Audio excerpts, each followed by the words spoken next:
नमस्कार दादा, नमस्कार. मला तुमचं पूर्ण नाव, गाव, तालुका आणि जिल्हा सांगा. विजा तालुडे रंगे पिंपळगाव देप्पा पोस्ट पिंपळगाव देप्पा हां. कंट्रायवट हे तालुका सांगणार जिल्हा अहिल्यानगर. अहिल्यानगर. बरोबर. तर दादा आज आपण आपल्या टोमॅटोच्या प्लॉटमध्ये आले बरोबर. हो. तर मला सांगा दादा, ही आपली टोमॅटोची व्हरायटी कोणती आहे? चैतन्य. हा, चैतन्य म्हणून व्हरायटी बरोबर. तर साधारणतः हा टोमॅटोचा प्लॉट किती दिवसाचा प्लॉट झाला आहे दादा? प्लॉट आला महिन्याचा. हा, म्हणजे 1 महिन्याचा प्लॉट आता कंप्लीट झाला आहे बरोबर.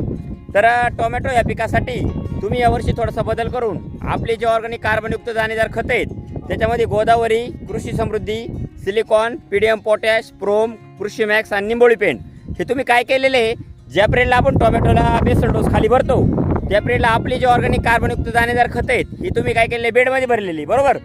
त्याच्यानंतर आपलं जे ऑर्गॅनिक प्रोडक्ट आहे त्याच्यामध्ये भू पॉवर प्लस आणि कार्बो पॉवर हे तुम्ही काय केलेले आहे, ज्या पिरियडला तुम्ही लिक्विड खतं खाली सोडता म्हणजे 19 12 61 वगैरे, तर त्याच्याबरोबर ते 1 लिटर प्रमाणे खाली दिलेले बरोबर.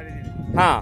तर मला एक सांगा दादा, तुम्ही ज्या पिरियडला आपली ऑर्गॅनिक कार्बनयुक्त दाणेदार खतं आणि भू पॉवर प्लस आणि कार्बो पॉवर हे प्रोडक्ट वापरल्याच्या नंतर दादा तुम्हाला त्याचा काय काय बेनिफिट भेटला? बेनिफिट आगचा मिक्सा कमी आहे. हां, त्याच्यानंतर चांगला आहे बरोबर, म्हणजे आगसा तर नाहीच आहे, महत्त्वाचा फुटवा पण भरपूर आहे. त्याच्यानंतर त्याच्यानंतर क्वालिटी रोगाला बळी कमी. बरोबर. तर दादा आता जर प्रत्यक्षात जर पाहिलं तर हा ज्या पिरियडला तुम्ही लागवड केली त्या पिरियडला हा टेम्परेचर मधला प्लॉट होता बरोबर, म्हणजे पूर्ण उन्हाळ्यातला प्लॉट होता. आता जर प्रत्यक्षात पाहिलं ना दादा, प्लॉटमध्ये कोणत्याही प्रकारचा मर किंवा तो प्रकार दिसत नाही बरोबर, म्हणजे मरच झालेली नाही. आणि महत्त्वाचं काय आहे का, आता जर पत्ती जर पाहिली तर एकदम खोडातून जबरदस्त असा खालून झाडाला फुटवा आहे बरोबर, आणि खालून खोडातून तर शेंड्यापर्यंत भरपूर प्रमाणात फुलकळी, फुलांची अजिबात ड्रॉपिंग नाही बरोबर.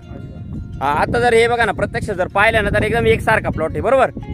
तर साधारणतः तुमच्या आता किती व्हरायटी आहेत तुम्ही केलेल्या टोमॅटोच्या? चैतन्य आहे 15-17 आहे खालच्या वावरात. हा, चैतन्य खालचा जो प्लॉट आहे याच्या खाली वावर आहे त्याच्यात 15-17 आणि त्याच्यानंतर खाली तो त्याच्यानंतर योगीच आहे. हा योगी 35 म्हणून व्हरायटी बरोबर. हो. म्हणजे तुम्ही 3 व्हरायट्यांना सगळी आपली ऑर्गॅनिक कार्बनयुक्त दाणेदार खतं वापरलेली बरोबर.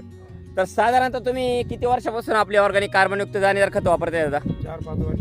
4 ते 5 वर्षापासून. याच्या आधी कोणकोणत्या पिकांसाठी वापर केला? कांद्याला वापरले, तांबड्याला वापरले, हा, म्हणजे याच्या आधी तुम्ही कांद्याला पण वापरलेले, टोमॅटोला पण वापरलेले, फुलवरला वापरले, फ्लावरला पण वापरले बरोबर, बटाट्याला वापरले. आणि बटाट्याला वापरलेली. म्हणजे 5 वर्षापासून तुम्ही जेवढी पिकं करताय त्या टोटल पिकांना तुम्ही आपले जे ऑर्गॅनिक प्रोडक्ट आहे आणि ऑर्गॅनिक खतं आहेत ही वापरताय बरोबर. तर इतर शेतकऱ्यांना तुमचे जे आपले ऑर्गॅनिक कार्बनयुक्त दाणेदार खतं आणि औषधाबद्दल काय सल्ला असेल दादा? समोरच्याने तेच वापरायला पाहिजे. हा, जैविक. म्हणजे कारण कसं आहे दादा, आजकाल जैविक शेती काळाची गरज आहे. कारण जेवढं तुमच्या जमिनीमध्ये सेंद्रिय कर्ब वाढन हा, बरोबर. तेवढं तुमचं आहे ना, म्हणजे जमिनीमध्ये आता ते एवढे हिटर गांडूळ आहेत बरोबर. बरोबर. म्हणजे आता जर प्रत्यक्षात पाहिलं ना तर बेडमध्ये तुमचे गांडूळं भरपूर आहेत बरोबर, आणि माती जर पाहिली तर एकदम भुसभुशीत आहे बरोबर. हा, म्हणजे पूर्ण बेड भुसभुशीत आहे बरोबर. तर मला एक सांगा दादा, आपली जे ऑर्गॅनिक कार्बनयुक्त दाणेदार खतं वापरून तुम्ही समाधानी आहात? समाधानी. हा, धन्यवाद दादा तुम्ही दिलेल्या माहितीबद्दल.